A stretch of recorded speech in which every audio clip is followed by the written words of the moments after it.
And those were the top stories of 2300 hours GMT, 1 a.m. in Cairo, Egypt. Thanks for joining us. Now, 3 days after the oust of Hosni Mubarak, Egyptians are now expressing what they want from their future government.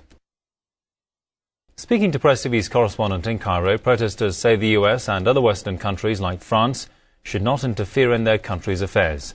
They also call on the future government not to undermine its legitimacy by recognizing Israel.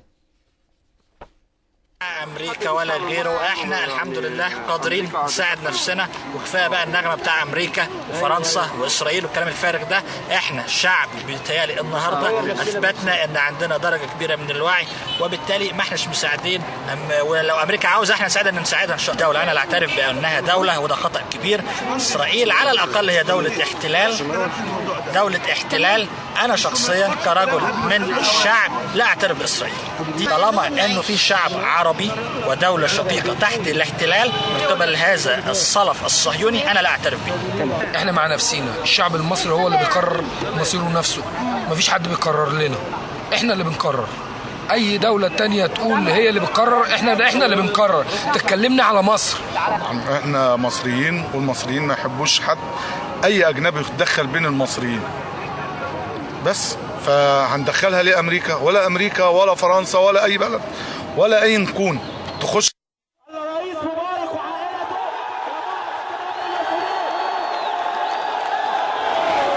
That was the end of President Hosni Mubarak of Egypt. The people who toppled him say they want a new democratic beginning. Once again, in Egypt's history, power has been transferred to the army generals who have been the real power behind the throne for the past 60 years. The Supreme Council of the Armed Forces announced changes that included dissolving parliament and suspending the constitution. The generals say they will remain in power until democratic elections are held, which could be as soon as 6 months away. This, however, seems not enough for the people. They want a clear timetable for the transition of power to a civilian government. They also call on the military to lift the 30-year-old state of emergency and to free all political prisoners. They say the fulfillment of these demands will calm the society. We will never get out from here. We will die here. And we asked our world to support us here. The use of evolutions of 25 January is stay here. We are here for the demands of the people of Egypt, not for ourselves, the people of Egypt. The 80 million plus nation has long been struck by high unemployment, poverty and corruption. Living standards in Egypt are very low compared to the rest of the world, and these standards have been in consistent decline since 1990. But now people are expecting change. On Monday, thousands of union workers and police staged a strike in the capital Cairo over low pay and corruption. Policemen also marched to the Interior Ministry to protest the deaths during 18 days of protests against Mubarak. They carried banners and placards that read apology for the performance during those demonstrations. The army and the nation are one hand. The policemen are Egyptian, not from Tel Aviv. As part of its announcement, the army reaffirmed Cairo's commitment to all previous international treaties. That means Egypt's peace treaty with Israel, the infamous Camp David Treaty, will remain intact. This despite total contempt for the deal among Egyptian rank and file. So why should it not be reviewed? Many say it's all for the sake of money.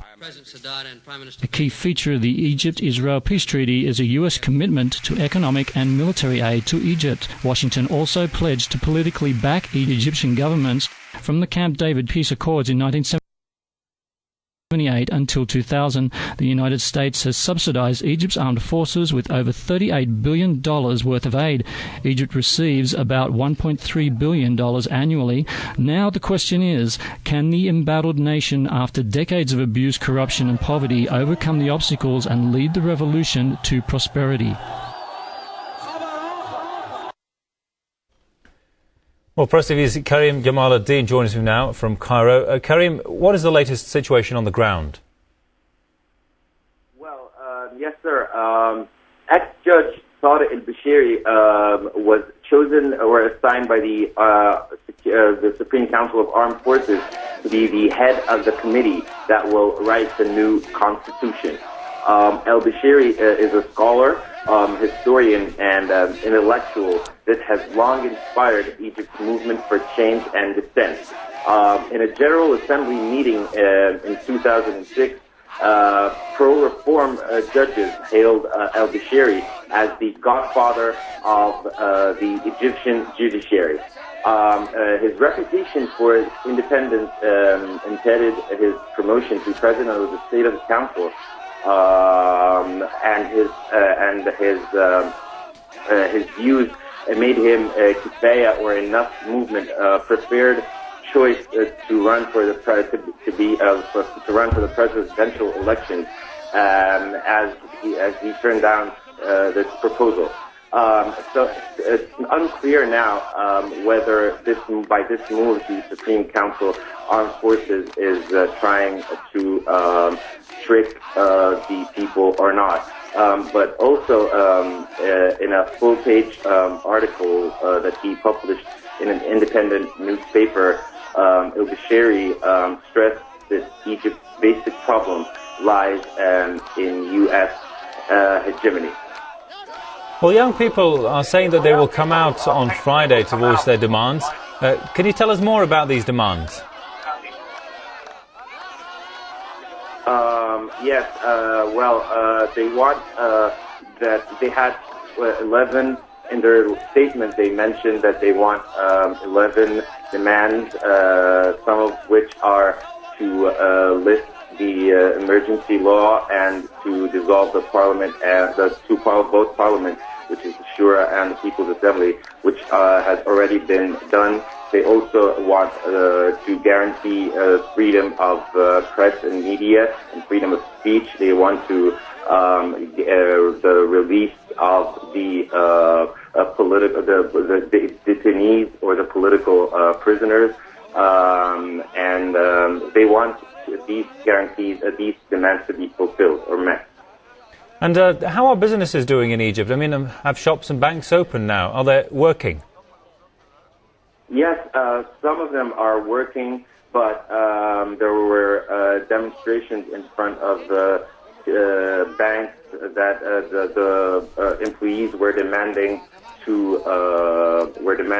that the leaders to step down or to leave office in the banks, as they have documents of corruption and fraud from these people. So they want them to step down, and they want a higher income. All right, we'll leave it there for the income. All right, we'll leave it there for the time being. Press TV's Karim Gamaluddin reporting from Cairo there. Well, Egyptian campaigners in London have said it is now time for the British government to show real support for democracy in their country. The democracy campaigners say Britain must freeze the assets of the Mubarak family in the UK and change its foreign policy towards the region.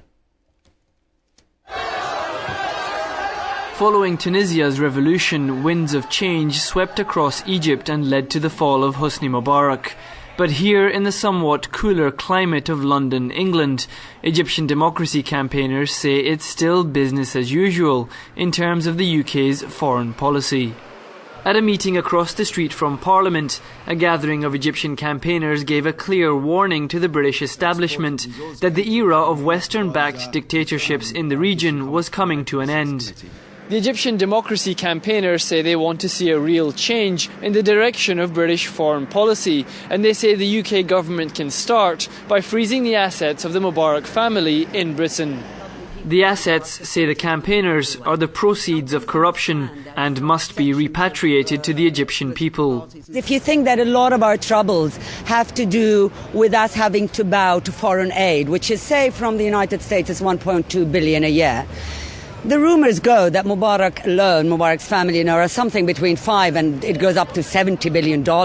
I mean, that would cover us for 10 years and will give us back a sense of who we are. And I think it's money that is ours as a nation to build and do what we want.